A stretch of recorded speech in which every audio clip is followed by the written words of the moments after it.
Triggers रहेंगे उसमें पहले तो जो रिजल्ट्स आने हैं थोड़े से रह गए थे एजिस वोपैक के और एजिस लॉजिस्टिक के। सीमेंस एनर्जी आज लिस्ट होगा और ये T22 सेगमेंट में रहेगा अगले 10 दिन के लिए भी। तिरुमलाई केमिकल, इसकी आज 19 जून बोर्ड बैठक है। ये प्रेफरेंशियल बेसिस पे फंड रेज की कंसिडरेशन रख रहे हैं। नजारा टेक, इनका ओपन ऑफर जो प्लूटस वेल्थ ने ओपन ऑफर के जरिए 26% जो एक्वायर करना है उसका विंडो खुला हुआ है 19 जून से लेकर 2 जुलाई तक का, आज से शुरू है। टाटा कम्युनिकेशन एक्स डेट है फाइनल डिविडेंड के लिए आज। ग्लोबल फ्रंट पे यूएस से आज ट्रिगर्स नहीं, वहां छुट्टी है, लेकिन बैंक ऑफ इंग्लैंड की पॉलिसी पर नजर रहेगी।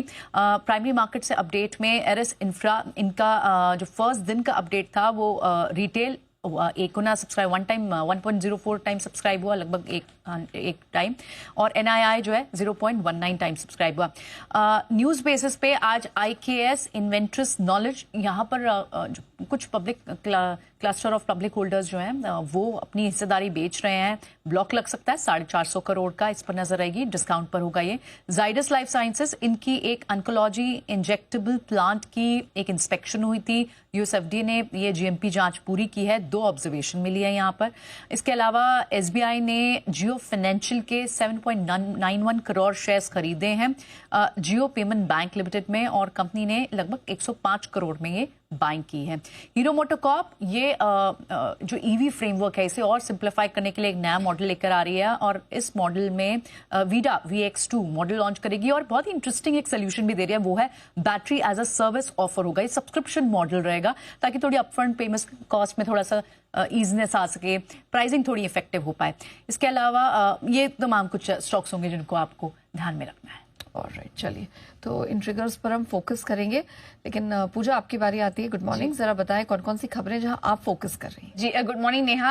अबाउट इंडिया, इस पर नजर रखिए। MSD फार्मा के साथ, यानी कि मर्क की कंपनी है, US की कंपनी है, उनके साथ करार हुआ है, डिस्ट्रीब्यूशन इंफ्रा के लिए करार हुआ है, और इंडिया में MSD के ओरल एंटी डायबिटीज के डिस्ट्रीब्यूशन के लिए यहाँ पर करार किया गया है। इंडिया में ये जो जितनी भी दवाएं हैं उसको प्रमोट करेगी अबाउट इंडिया, तो इस पर आज होगा फोकस।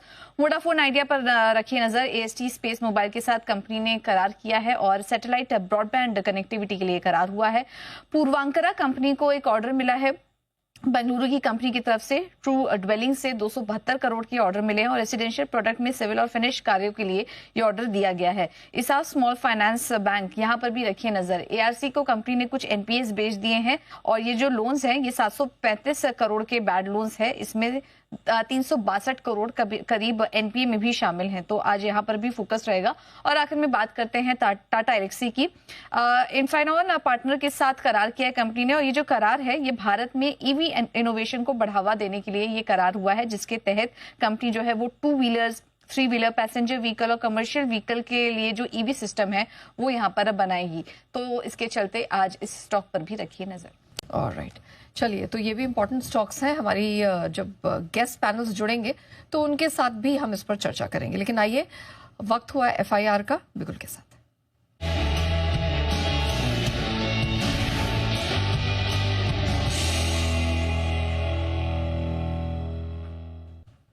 प्रियंका बताइए, ये जो विदेशी ब्रोकरेजेस है वो आज कौन कौन से स्टॉक्स पे फोकस कर रहे हैं? थोड़ी लिमिटेड रिपोर्ट्स हैं, लेकिन कई सारी रिपोर्ट्स पर्टिकुलर सेक्टर्स या फिर स्टॉक्स पे हैं। जैसे कि IT स्टॉक्स पे आपको कल भी सिटी की रिपोर्ट्स थी, आज मॉर्गन स्टैनली की भी रिपोर्ट है, और इनफैक्ट उन्होंने डिफरेंट पूरे IT पैक पे भी अपना व्यू दिया है और स्टॉक स्पेसिफिक व्यू भी दिया है। टेक महिंद्रा को डाउनग्रेड किया है, अंडरवेट कर दिया है from equal weight, target price हालांकि बहुत माइनर सा बढ़ा है।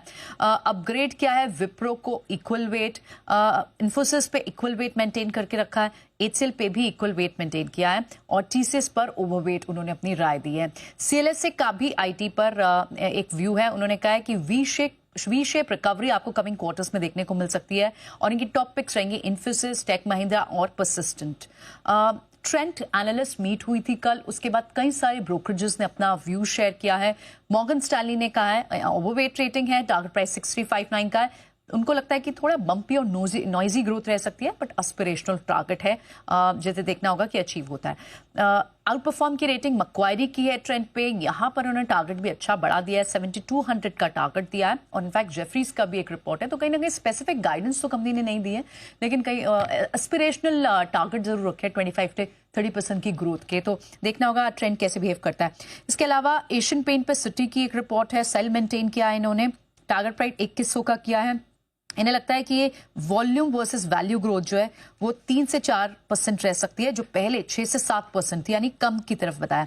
कल्याण ज्वेलर्स पर सिटी की रिपोर्ट है, बाय की रेटिंग है, टारगेट प्राइस 650 का है। बायोकॉन पे HSBC की बाय की रेटिंग है, यहां पर इन्होंने टारगेट प्राइस बहुत माइनर सा कट किया है। और HSBC की UPL पर भी एक रिपोर्ट है जहां इन्होंने टारगेट 775 बढ़ाकर दिया है, बाय की रेटिंग बरकरार रखी है। ओके, तो ये है आज की रिपोर्ट्स। वैसे बहुत ज़्यादा रिपोर्ट्स हैं नहीं, लेकिन आईटी सेक्टर पर बड़ी इंटरेस्टिंग रिपोर्ट आज दिख रही है। देखते हैं क्या कुछ असर इन सारी रिपोर्ट्स का देखने को मिलता है। आइए इसी के साथ बढ़ते हैं आगे, और अब वक्त है गुरुवार की सुबह हमारे सभी मेहमानों से मुलाकात करने का। आइए पिक ऑफ द डे तैयार है सभी एक्सपर्ट्स की तरफ से।